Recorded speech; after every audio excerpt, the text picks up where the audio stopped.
was that horse? Yeah, oh yeah, bro, big with the gold coat. That shit was shining. That shit was beautiful, bro. That was some beautiful shit, bro. It was dope as hell, bro. I don't know what brother had it on their phone, but I think it was on his phone. That shit was bad, man. Bro. A golden looking horse? Bro, his coat was shining. Bro. Seriously, like, that's just way out of this world. That's beauty, you know? That's straight beauty, man. You know, and the Lord created that. So the Lord had that in mind. He's the author of this. Beauty. Yeah. He's the author of beauty. He designed beauty. Yeah. The idea of what looked good. Yeah. Wow. Jake thinking about a damn vehicle or a woman. Yeah, let's say a woman. You ain't seen nothing beautiful, man. There's some beautiful shit out there that we ain't even been exposed to. Certain stones in the earth. Oh, bruh. Those stones, huh? Yeah. Them stones, that's a whole nother thing. And then when we finally get the wisdom to know how to properly use them, bro, it's gonna be out of this world, man. Hey, man. That's gonna be paradise, man. Yeah. That's a real kingdom, man. Yeah. Esau is giving us surface level. This is all, he's just scraping the surface. He's a base dude, man. And he turns everything good into evil. Yep. You know? Everything is losing its purpose. Everything is losing its power. We don't need bees. Yeah. We don't need. We can make artificial honey. Sun. Artificial honey, bro. Yeah. You kidding me? Bro, the real.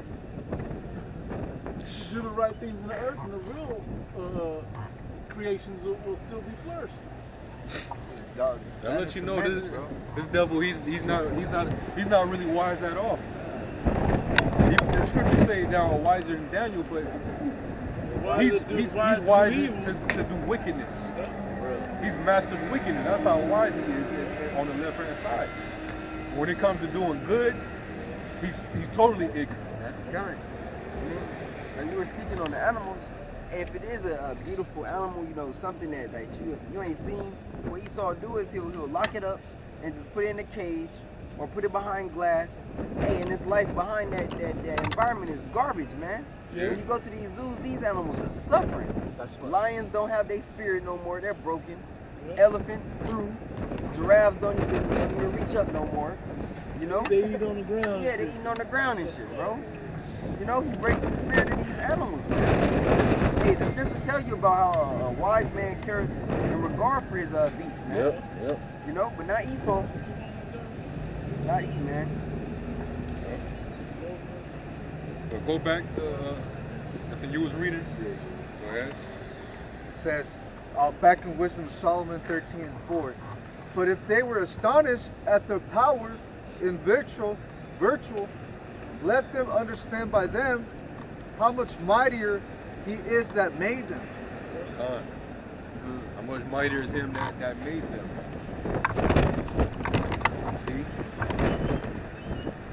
The Lord made us. He made us to be princes of the powers. You know? He gave Jake the natural abilities that they got, the natural athletic abilities, the talents. You know? He made us a great people, man. But we got to give the credit to the Most High. You know? I got it. Jake worshiping Michael Jordan and all these different great figures that do great things. Physical things. Great physical things. But who made these individuals? You know? Call him the GOAT, the greatest ever of all time. Greatest of all time. Bro, chill. Chill. Hey, the GOAT is Yahweh shot. That's right. Yeah. The lamb. So like you're the lamb. Yeah. But the greatest of all time. And he's the low. The lamb of all time, man. Yeah, man. It is, man. I have a quick one. It's Psalms 139:14. It says, I will praise thee, O Yahweh Bashem Yahushai, for I am fearfully and wonderfully made. Marvelous are thy works, and that my soul knoweth right well. Yeah, and that's why he can glory. That's what's his spirit. Because his brother brought up, matter of fact, you can read it. But he brought up a precept in Matthew the 6th chapter, referring to Solomon. Because before Yahweh said, Solomon was the greatest. Yeah.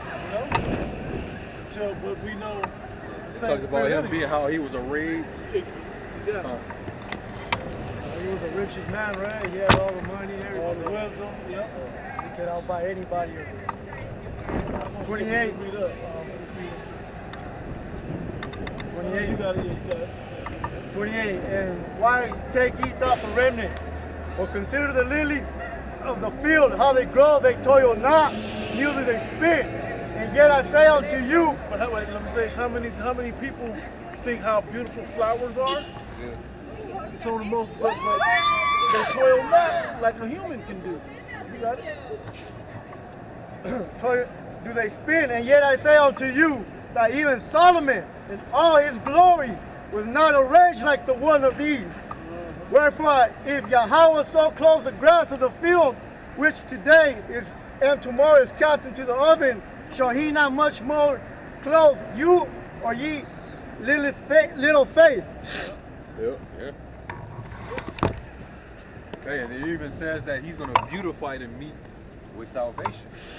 Yep. He's going to beautify us, man. Hey, we're glorifying these black ass bodies. You know, when these are still at the top of the food chain. Hey, man. You know, in a human form. But when we get that extraterrestrial, oh man. We're gonna be his best creation. And when we see the videos that the brother Dr. Zach from the Bay be doing, it's like you get intrigued by it because the graphics, it's like he makes it like very glorious looking. Yeah. Because the colors, Yep. the glows, the filters. It looks like royalty. It looks very royal, man. It's beautiful how he puts that together. And that shows you, where his mind is at. The brother, his mind, he has that visual mindset. It's gonna be on that level, man. If not more, when we get in the kingdom. Still. It's gonna be very glorious, man. Right now, we got blemishes. We got, we ain't beautiful, man. And more so, like they say, the outer man is not where the beauty is at. It's the inner man where the beauty is truly at. Exactly. This is Sirach 10 and 30. It says, the poor man is honored for his skill, and the rich man is honored for his riches. He that is honored in poverty, how much more in riches? And he that is dishonorable in riches, how much more in poverty? Yeah, it is. And those are things that make you on the inside and outside. And what makes it different is what both of those men would do with wisdom. Yeah. Because it talks about how a poor man, his wisdom is despised. But that same poor man delivered the city.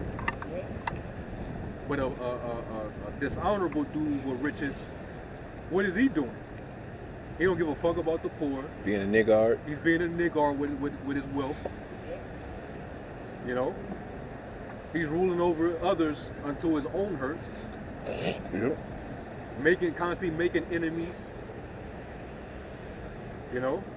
Being very negligent, not overlooking the people. Because you're just too busy indulging. Dishonorable. He's proof of what not to do when you come into riches. This movie again, not quoted, but reference it again, the movie Man in the Iron Mask. Leonardo DiCaprio movie. He played two roles. He was the man in the Iron Mask, and then he was also the king. What was that king doing? He was actually keeping people. He was too busy doing his own thing. They were doing, the musketeers were going into it like, man, this dude, somebody to get you on the right path. Because people are why do they hate me so much? Because they hungry. They're eating rotten food and shit. So he killed the guy over the top, and he said, okay, I'll give him a little bit more. Don't give them a lot of what they need, just give them a little bit more. It shows you how that situation would be. You know, if somebody had all the riches, but were a niggard basically within themselves. And that's all the initial analogy of Jacob and Esau. Esau being in rulership and being a niggard versus Jacob, you know, when we finally get it with the wisdom and the power and all of that, in our right minds, we're going to do it the right way. And that's when the world's going to they're going to rejoice. Yep. When the wicked bear rule, the people want rule, and the righteous are in authority, the people rejoice. That's why when you read that in the Sirach, the 10th chapter, it says that Sirach 10 and like 3. Oh, set one over there. Set one over there. It's profitable. Yeah. And watch how the condition of the earth changes. Yep. Sirach 10 and Sirach 10 and 3, I'll get it. An unwise king destroys his people, but through the prudence of them which are in authority, the city shall be inhabited.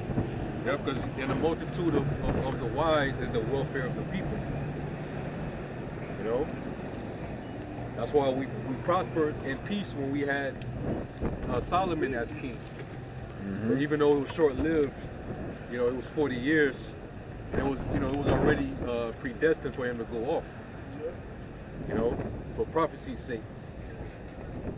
All right, but we know that same man, Yahweh, he's going to come back and he's going to do it the correct way. All right?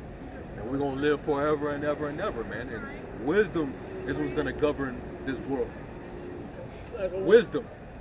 The wisdom that comes from heaven, man. That's what made it dope. Was it, what was that queen that came over there? Sheba? Sheba, yeah, so it was Sheba. So when she showed up, you know a place is balling or have, you know, set up right when you think the doorman is the king himself. Huh. The doorman is decked out. Right. So how much more, how's everybody, and then I was reading a while back, I can go back over that, but we were saying how he would rotate the people that did certain jobs so everybody would have a higher up position or something coming into his house and serving in his house. And they would become decked out and damn near wealthy for working in his house. Yeah. Yep. Oh, yeah, they weren't struggling. You know? They weren't struggling. Go ahead. Verse 4, the power of the earth is in the hand of the Lord, and in due time he will set over it one that is profitable. Set him over one that is profitable. You know? It's going to be a management that's going to actually profit the earth and everything in it, man. You know? And that's when the nations are going to finally see that we do have the power near unto us. Yep. This is a wise and understanding people.